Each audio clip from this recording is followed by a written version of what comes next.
கர்த்தருடைய பரிசுத்த நாமத்துக்கு ஸ்தோத்திரம் உண்டாவதாக.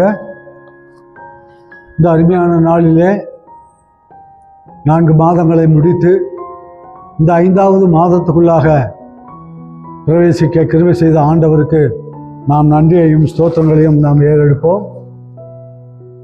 நாம் ஜெபித்து நாம் தேவனுடைய செய்திக்குள்ளாக கடந்து செல்வோம். எங்களை அதிகமாய் நேசிக்கிற மகா பரிசுத்தமுள்ள அப்பா, இந்த அருமையான 1ஆம் தேதியின் காலை நேரத்துக்காக நன்றி. கடந்த 4 மாதங்களாக எங்களை கண்மணி போல பாதுகாத்து 5வது மே மாதத்துக்குள்ளாக எங்களை வழிநடத்தி வந்த தயவுக்காக ஸ்தோத்திரம். கடந்த மாதத்தில் உம்முடைய சிலுவையின் தியானங்களையும் உம்முடைய உயிர்த்தெழுதலையும் தியானிக்க நீர் எங்களுக்கு கொடுத்த கிருபைக்காக ஸ்தோத்திரம்.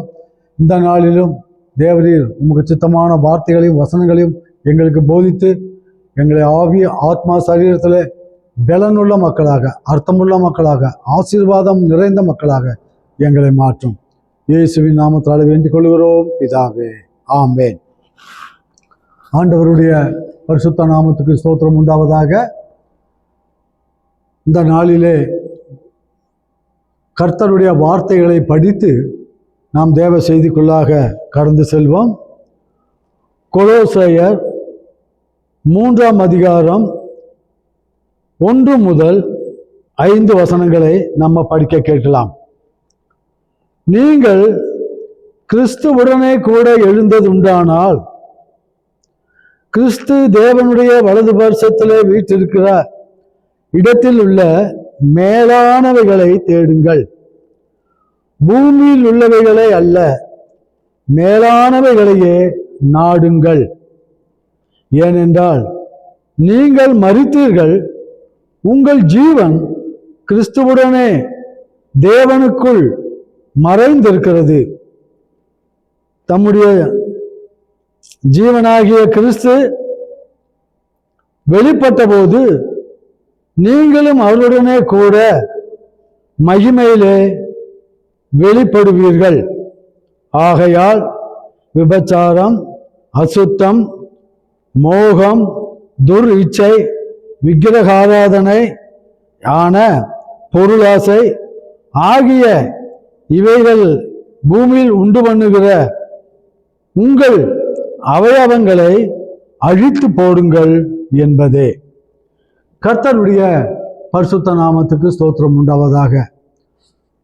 உயிர்த்தெழுந்த நாளை, ஈஸ்டர் திருநாளை கடந்து வந்த நாம், உயிர்த்தெழுதலை பற்றி தியானிக்க போகிற நாம் ஒரு சிறு பாடலை பாடி நாம் ஆண்டோட வார்த்தைக்குள்ளாக கடந்து செல்வோம். உயிர்த்தெழுந்தாரே அல்லேலூயா, ஜெயித்தெழுந்தாரே, உயிருடன் எழுந்த மீட்பர் இயேசு சொந்தமானாரே. உயிர்த்தெழுந்தாரே,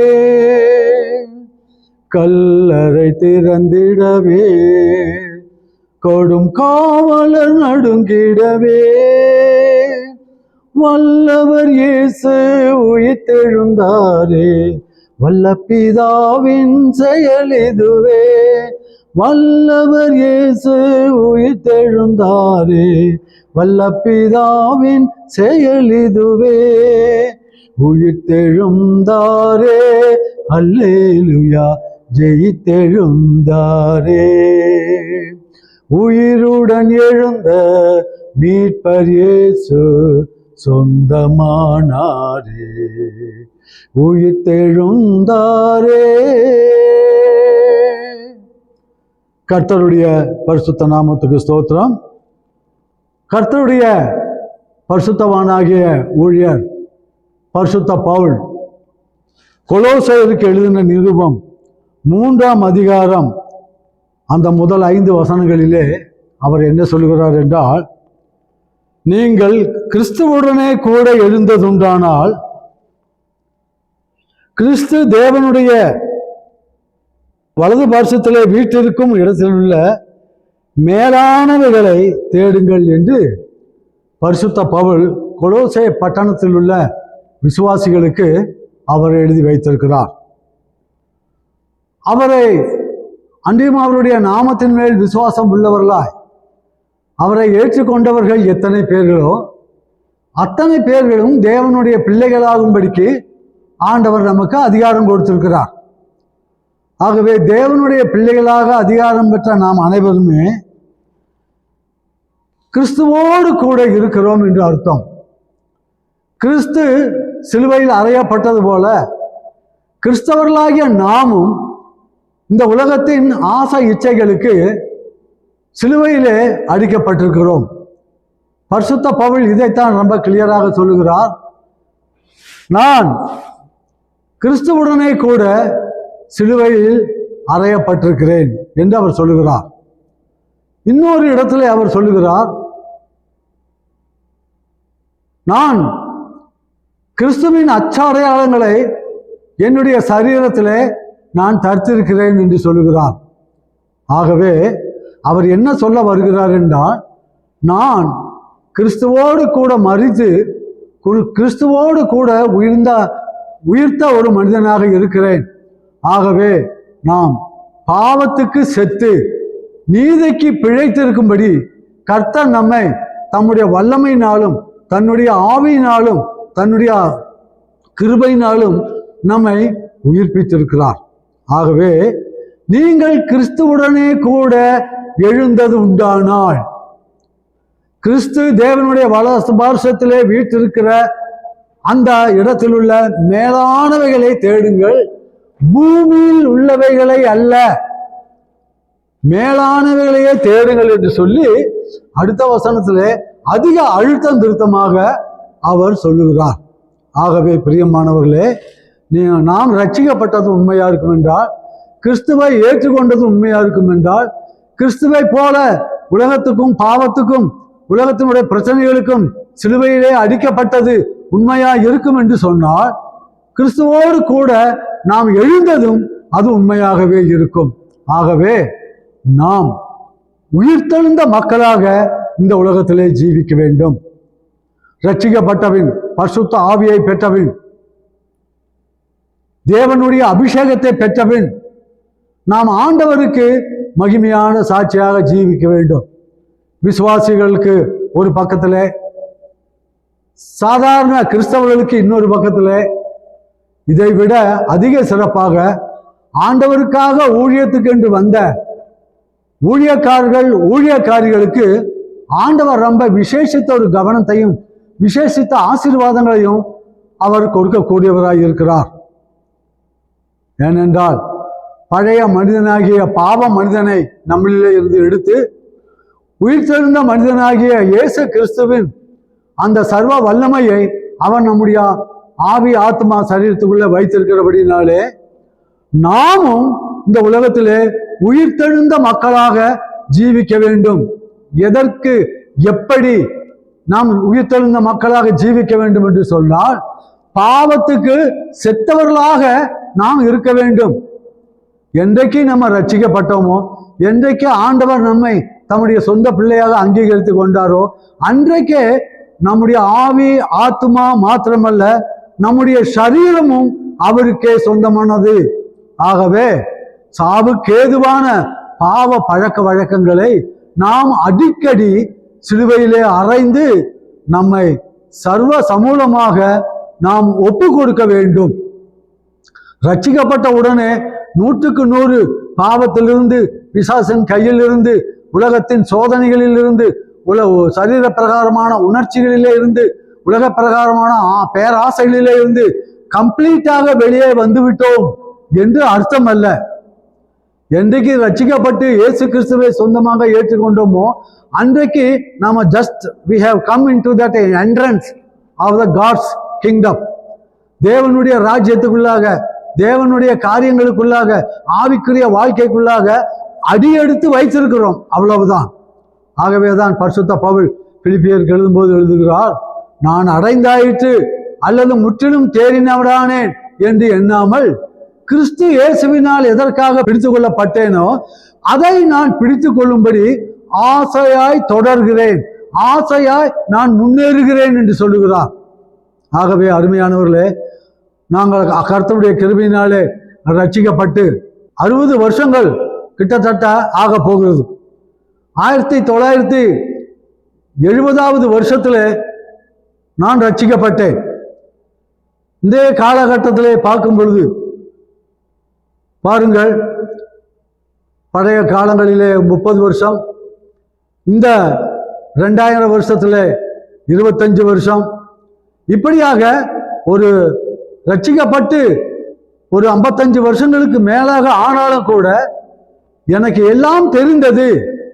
நான் ஒரு முழு பரிசுத்தவான், நான் எல்லாவற்றையும் ஜெயித்து விட்டேன் என்று நானும் சொல்ல முடியாது. என்னை போல எனக்கு முன்பாகவே ரட்சிக்கப்பட்டு 70 வருஷங்கள் 80 வயசா ஆன ஊழியக்காரிகள் யாருமே மாறு தட்டி கொள்ள முடியாது. சந்தோஷம்தான். நம்முடைய நீண்ட கால ஆவிக்குரிய அனுபவத்துக்காக ஆண்டவருக்கு நன்றி. பலவிதமான மேடு வெள்ளங்களாக நடத்தி அவைகளின் மூலமாக வெற்றியை கொடுத்து தன்னுடைய கிருபையினாலே நம்மை தாங்கி நடத்துகிற தேவனுக்கு கோடான கோடி ஸ்தோத்திரம். ஆகவே நான் அடைந்தாயிற்று அல்லது முற்றிலும் தேறினவனானே என்று நாம் யாருமே நினைத்து கொள்ள வாய்ப்பே கிடையாது. ஒன்றே ஒன்று, கிறிஸ்துவுக்காக நான் எதற்காக அழைக்கப்பட்டேனோ அந்த பரம அழைப்பின் பந்தய பொருளை பெற்றுக்கொள்ளும்படியாக நான் தொடர்ந்து ஓடுகிறேன் என்று பரிசுத்த பவுல் சொல்லுவது போல நாமும் கூட பெருமையோ அகங்காரமோ ஆவிக்குரிய ஆணவமோ நமக்குள்ளே வந்துவிட்டால் அங்கேயே பிசாசு ஜெயித்து விட்டான் என்று அர்த்தம். ஆகவே எந்த சூழ்நிலையிலையும் சோதனை வரலாம், பாவம் வரலாம், வீழ்ச்சிகள் வரலாம். இதற்கென்றே சாத்தான் தன்னுடைய முக்கியமான சீஷர்களை வைத்து விசுவாசிகளையும் ஊழியக்காரிகளையும் பின்வாங்கி போக வைப்பதிலே அவன் குறியாக இருக்கிறான். ஆனால் ஆண்டவர் அவனை விட ஞானம் உள்ளவர்களாக, அபிஷேகம் பெற்ற மக்களாக ஆண்டவர் என்னையும் உங்களையும் மாற்றியிருக்கிறபடினாலே பிசாசுக்கு எதிர்த்து நில்லுங்கள், அப்பொழுது அவன் உங்களை விட்டு ஓடி போவான். பிசாசின் தந்திரங்கள் நமக்கு தெரியாதது அல்லவே, எல்லாம் தெரிஞ்ச கதை தான். ஆகவே எந்த வகையிலே எந்த சூழ்நிலையிலே எப்படி சோதித்தாலும் நீங்கள் அந்த சோதனையில இருந்து ஜெயிக்க வேண்டும். நான் அந்த சோதனையில இருந்து ஜெயித்து வர வேண்டும். போராட்டம் இல்லாத வாழ்க்கை கிறிஸ்தவ வாழ்க்கை அல்ல. கிறிஸ்தவ வாழ்க்கை என்றாவே சாகும் வரை போராடுகிற வாழ்க்கை தான். நாம் பரிகரிக்கப்படும் கடைசி சத்ரு அது மரணம் என்று வேதம் சொல்கிறது. ஆகவே மரணம் வந்து பூலோகத்தை விட்டு நம்முடைய ஆவி தேவனுக்கு உள்ளே போய் சேரும் வரை நாம் போராட்ட உலகத்திலே தான் இருக்கிறோம். போராடி கொண்டே தான் இருக்க வேண்டும். பாவங்கள், சோதனைகள், பலவிதமான கெட்ட ஆசைகள், இந்த விதமான காரியங்கள் உலகத்தில் இருக்கும் வரை நம்ம எல்லாருக்கும் அது நமக்குள்ளே ஊறி இருக்கிறது. நாம் ஆவிக்குரிய வாழ்க்கையிலே பலன் உள்ள மக்களாக இருக்கும் பொழுது ஆவிக்குரிய சிந்தை உள்ள மக்களாக இருந்து அவைகளை எளிதாக ஜெயித்து விடுகிறோம். ஆனால் நாம் மாம்சத்திலே இருந்து அதிக ஜெபம் இல்லாமல், விசுவாசம் இல்லாமல் சாதாரண மக்களாக நம்ம ஆக்ட் பண்ணும் பொழுது அங்கே பாவமும் சாபமும் நமக்குள்ளே ஒழிந்திருக்கிற இச்சைகளும் கிரியை செய்யக்கூடியதாக மாறிவிடுகிறது. சமீப காலத்திலே தமிழ்நாட்டிலே ஒரு பிரபல போதகர் ஒரு பயங்கரமான பாவத்தை செய்தார் என்று சொல்லி அவர் மேல் அநேக மக்கள் குற்றஞ்சாட்டுகிறார்கள். கடந்த ஒரு மாதமாக அவரை பற்றி தான் செய்திகள் யூடியூப்ல, நியூஸ் பேப்பர்ல, ரேடியோ நியூஸ்ல, டிவி நியூஸ்ல எல்லாம் இவர் இப்படி செய்து விட்டார், அவர் அப்படி செய்து விட்டார் என்று சொல்லி பயங்கரமான செய்திகள். அதிலே சிலர் அவருக்கு சாதகமாக, அவர் மிகவும் நல்லவர், அவர் மிகவும் கெட்டிக்காரர், அவர் மேல் பொய்யாய் சூழ்ச்சி செய்து போட்டினாலும் பொறாமையினாலும் அப்படி சொல்லுகிறார்கள் என்று ஒரு கூட்டத்தார் அவருக்கு சப்போர்ட். இன்னொரு கூட்டத்தார் இல்லை, அவர் முழுக்க தெரிந்துதான் அந்த பாவத்தை செய்தார், அவர் உண்மையாகவே அவர் அப்படிப்பட்ட காரியங்களை செய்தது உண்மை என்று சிலர் இப்படி நிரூபிக்கிறார்கள். எது எப்படி நடந்ததோ அது ஆண்டவருக்கு முழுதுமாக தெரியும். பாருங்கள், அவர் மூணார் என்று சொல்லப்படுகிற ஒரு இடத்துக்கு ஓடி போனார். போலீஸுக்கு பயந்து, அரஸ்டுக்கு பயந்து, அக்யூசர்ஸுக்கு பயந்து மூணார் அப்படிங்கிற கேரளாவில் உள்ள அந்த மூணார் என்கிற ஒரு இடத்துக்கு போய் அங்கே தங்கியிருந்தான். அங்கே யார் கூட தங்கியிருந்தார்? யாரோ ஒரு பெண்ணு கூட தங்கியிருந்தார். அப்ப அதிலிருந்தே தெரிகிறது அவர் பாவம் செய்தது உண்மை, அவர் இந்த பாவ வழக்கங்களுக்கு அடிமையாக இருந்தது உண்மை என்பதை அவர் தன்னுடைய மனைவியோடோ தன்னுடைய குடும்பத்தாரோடோ தங்கியிருந்தார். இந்த பிரச்சனையே இல்லை.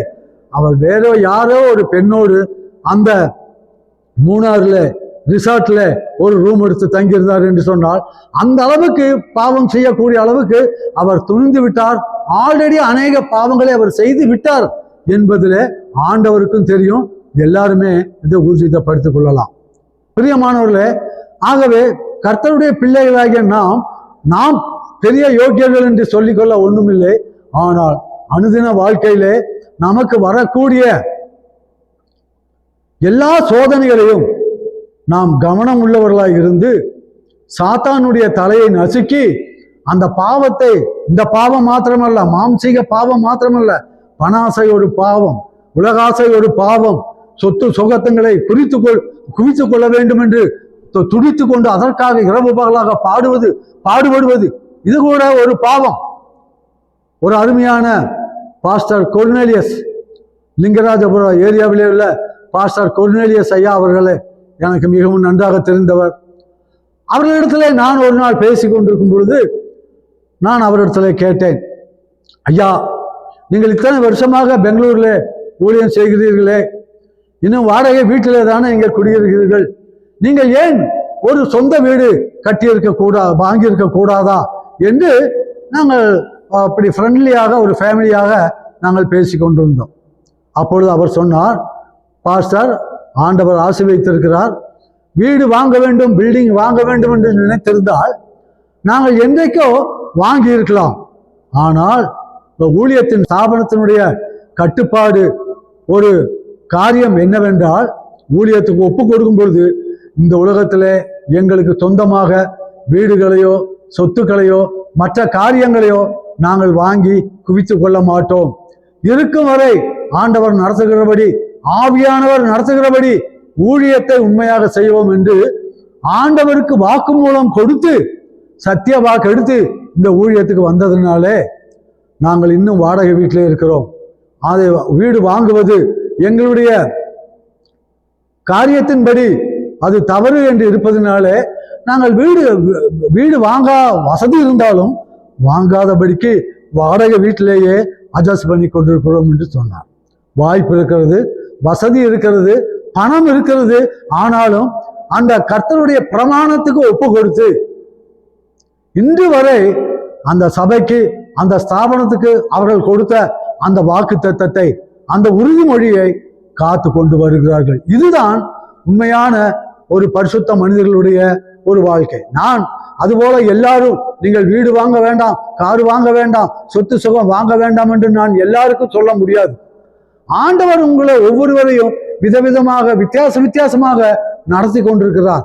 அவர் உங்களை நடத்துகிறபடி நடவுங்கள், நன்றாக வாழ்க்கையிலே உயருவுங்கள், நல்ல எல்லா காரியத்திலும், அந்தஸ்திலும், ஆவியிலும், பணத்திலும், பொருளிலும், வாய்ப்பிலும், வசதியிலும் அதிகமாய் வரும் பொழுது ஏழை எளியவர்களுக்கு நன்றாக உதவி செய்யுங்கள், ஒடுக்கப்பட்டவர்களுக்கு தாங்குங்கள், கைவிடப்பட்டவர்களுக்கு கை கொடுங்கள்,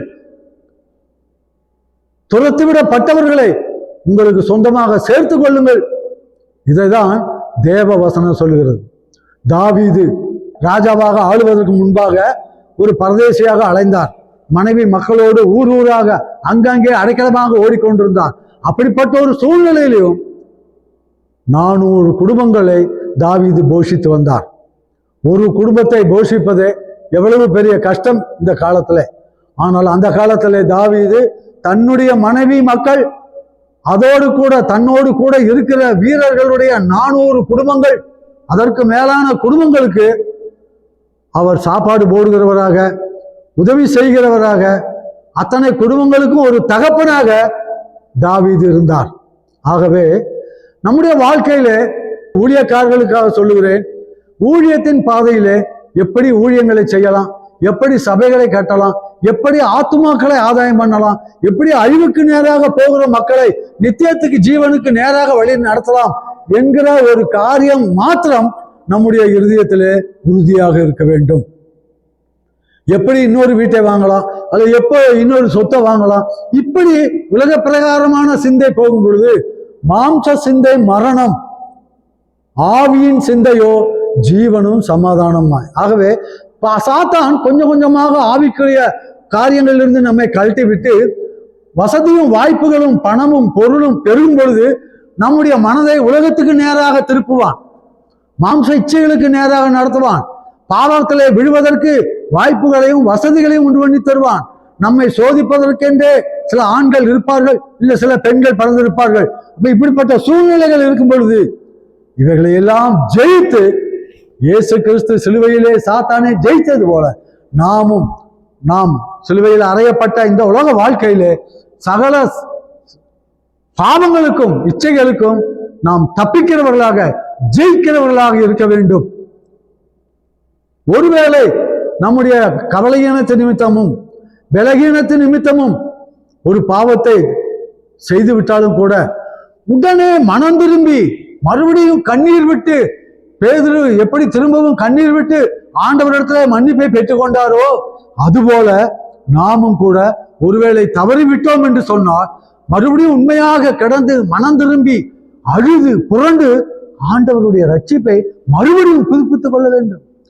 தாவீது பத்சேபாளுடைய பாவத்திலே விழுந்தார், துணிந்து பாவம் செய்தார், கொலை செய்தார், விபச்சாரம் செய்தார்.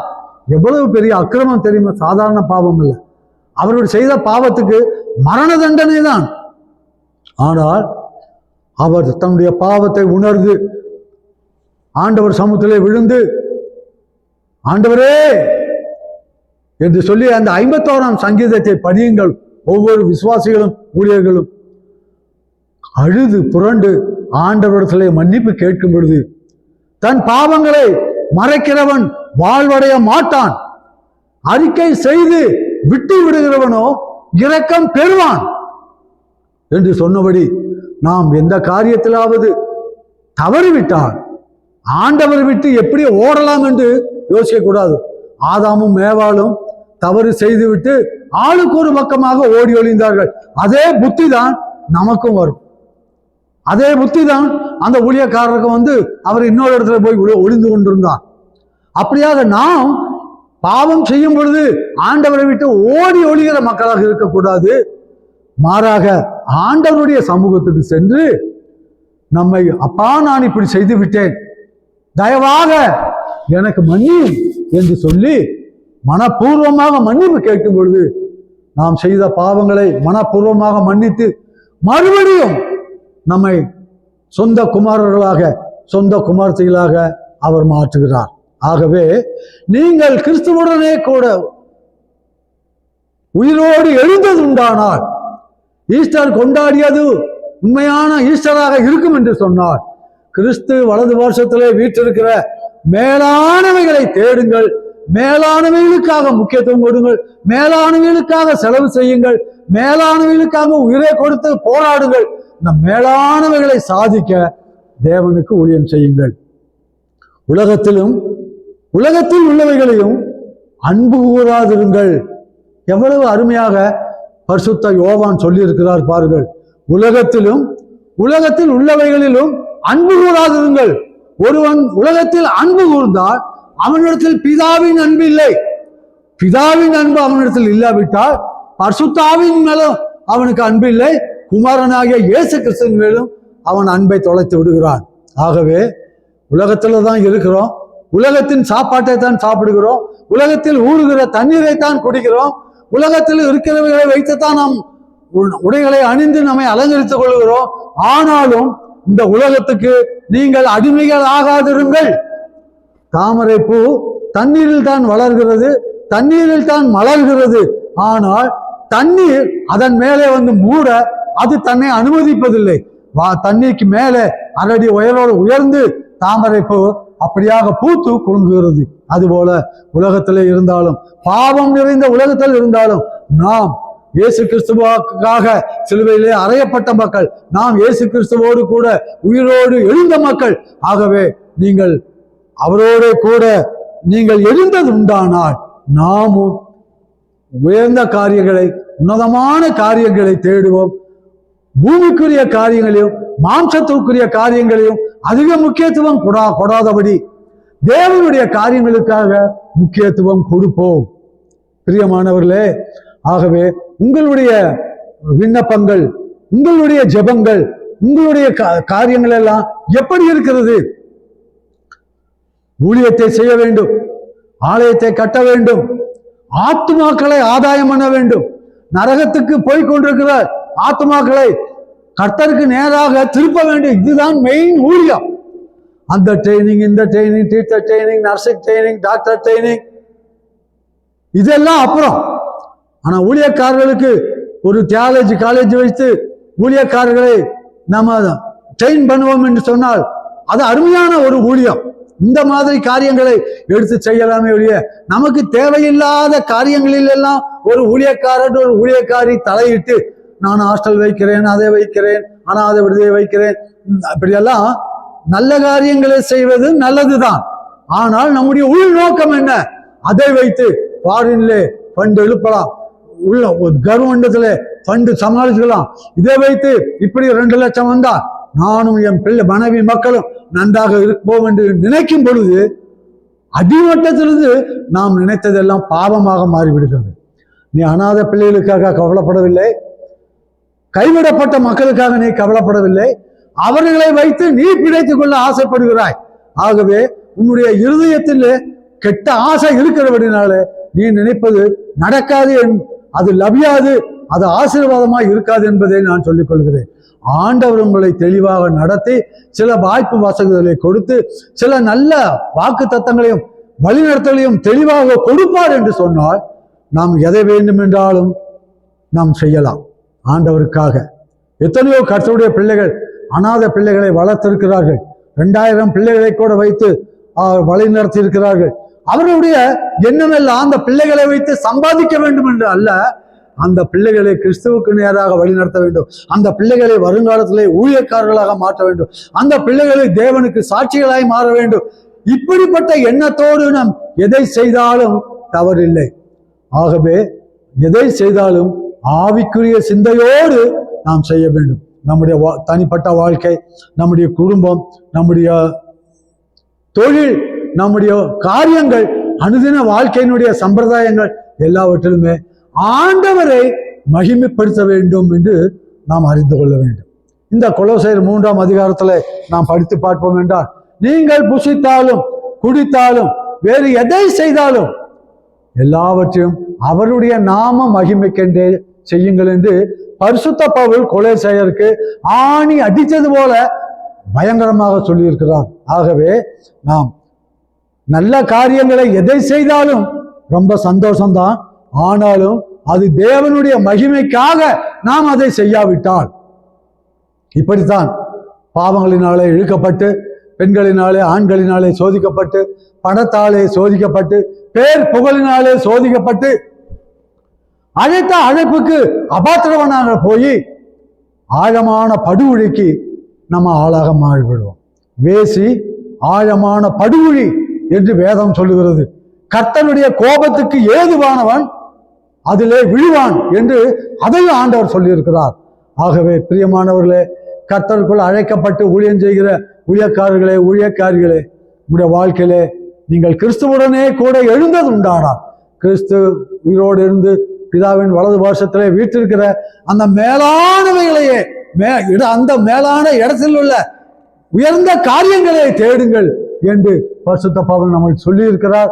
மாம்சத்தின் காரியங்களை அழிப்போம், அசுச்சியான காரியங்களை அழிப்போம், உலக பிரகாரம் உணர்ச்சிகளுக்கும் காரியங்களுக்கும் வசப்பட்டு நாசமாய் போகாதபடி 5 நிமிஷம் ஆசைக்கு அடிமைப்பட்டு காலாகாலமான நித்திய ஜீவனை நாம் இழந்து போகாதபடி நம்மை அழைத்தவர், நம்மை தெரிந்து கொண்டவர், நம்மை அபிஷேகித்தவர், நம்மை இன்னும் ஆசீர்வதிக்க நினைத்திருக்கிற ஆண்டவரையே நோக்கி நாம் சீராக ஓட கடவோம். கர்த்தர் தாமே இந்த மே மாதத்தையும் வரக்கூடிய காலங்களையும் நமக்கு ஆசீர்வதிப்பாராக. ஆகவே நாம் கிறிஸ்துவுடனே கூட எழுந்ததுண்டானால் நாம் மேலானவைகளை தேடுவோம், உயர்ந்த காரியங்களை தேடுவோம், அழியாத காரியங்களை தேடுவோம், ஆவிக்குரிய காரியங்களை தேடுவோம், ஆண்டவருக்கு மகிமையானவர்களை தேடுவோம், அவரையே மகிமைப்படுத்துவோம். கர்த்தர் தாமே நம்மை ஆசீர்வதிப்பாராக. நாம் ஜெபித்து முடிப்போம். ஜீவனுள்ள அப்பா, உமக்கு நாங்கள் நன்றி செலுத்துகிறோம். எங்களுக்கு கொடுத்த இந்த நல்ல நேரத்துக்காக நன்றி, நல்ல வார்த்தைகளுக்காக நன்றி, நல்ல உம்முடைய சத்தியத்தை எங்களுக்கு வெளிப்படுத்ததுக்காக நன்றி. உலகத்திலும் உள்ளவைகளிலும் அன்பு கூர்ந்து உம்முடைய அன்பை விட்டு நாங்கள் ஓடிவிடாதபடி, உலகமோ மாம்சமோ பிசாசோ எங்களை மயக்க வரும் பொழுது இயேசுவின் நாமத்தினாலே சாத்தானின் தலையை மிதித்து நசுக்குவது போல அந்த பாவத்தின் தலைகளை மிதித்து நசுக்கி நாங்கள் பாவத்துக்கு ஜெயித்து நாங்கள் வெற்றியுள்ள மக்களாய் வாழ கிருபைதார். அநேக மக்கள் உலகத்திலே அநேக பாவங்களே அப்பப்ப விழுந்து எழுந்திருக்கிறார்கள். அவர்களுக்கெல்லாம் ஒரு பரிபூரண வெற்றியை கொடுத்து விழுந்து போன மக்களை எழுப்பி மறுபடியும் அவர்கள் உற்சாகமாக ஊழியங்களை செய்ய நீர் காரியங்களை செய்ய உலகத்தின் எந்த பாகத்துல இருந்தாலும் உம்மை விட்டு பின்வாங்கி போன மக்களுக்காக, விசுவாச வாழ்க்கையை விட்டு ஓடி போன மக்களுக்காக ஜெபிக்கிறோம். அவர்கள் திரும்பவும் உம்முடைய கல்வாரி அன்றைக்கு ஓடி வரட்டும், திரும்பவும் உம்முடைய அன்புக்குள் அவர்கள் சரணடையட்டும். இழந்து போனதை தேடவும் ரட்சிக்கவுமே மனுஷகுமாரன் உலகத்துக்கு வந்திருக்கிறீர். ஆகவே உம்முடைய ஆசீர்வாதத்தை இழந்து போன எல்லா மக்களையும் திரும்பவும் விசுவாச வாழ்க்கையிலே நிலைப்படுத்தலும் நாங்கள் நிற்கிறோம் என்று சொல்லுகிற நாங்கள் விழுந்து போகாதபடிக்கு எல்லா சூழ்நிலையிலும் எல்லா பாவத்தின் மத்தியிலும் ஜெயமுள்ள மக்களாக மாற்றும். எங்களுக்கு ஜெயத்தை சம்பாதித்து வைத்திருக்கிறீர். நாங்கள் நடக்க வேண்டிய சத்தியத்தின் பாதையிலே ஒழுங்காக நடந்தால் ஒரு பாவமும் எங்களை மேற்கொள்ள முடியாது. ஆகவே சத்தியத்தை விட்டு விலகாதபடி உறுதியாக இருந்து தேவனுக்கே மகிமை உண்டாவதாக என்று உம்முடைய நாமத்துக்காகவே வாழ எங்களுக்கு வேண்டிய கிருபைகளை தாரும். எல்லா துதி கனம் மகிமை எடுத்துக்கொள்ளும். இந்த மாதம் முழுவதும் உம்முடைய பிரசன்னமும் உம்முடைய பிளஸிங்கும் உம்முடைய ப்ரொடெக்ஷனும் எங்களை பாதுகாத்து வழிநடத்துவதாக இயேசுவின் நாமத்தால வேண்டிக் கொள்கிறோம் ஜீவனுள்ள பிதாவே. ஆமேன் ஆமேன். என் ஆத்மாவே கர்த்தரை ஸ்தோத்திரி, என் முழு உள்ளமே உங்களுடைய பரிசுத்த நாமத்தை ஸ்தோத்திரி. என் ஆத்மாவே கர்த்தரை ஸ்தோத்திரி, அவர் செய்த சகல உபகாரங்களையும் மறவாதே. ஆமேன் ஆமேன். லேலியா. Praise the Lord.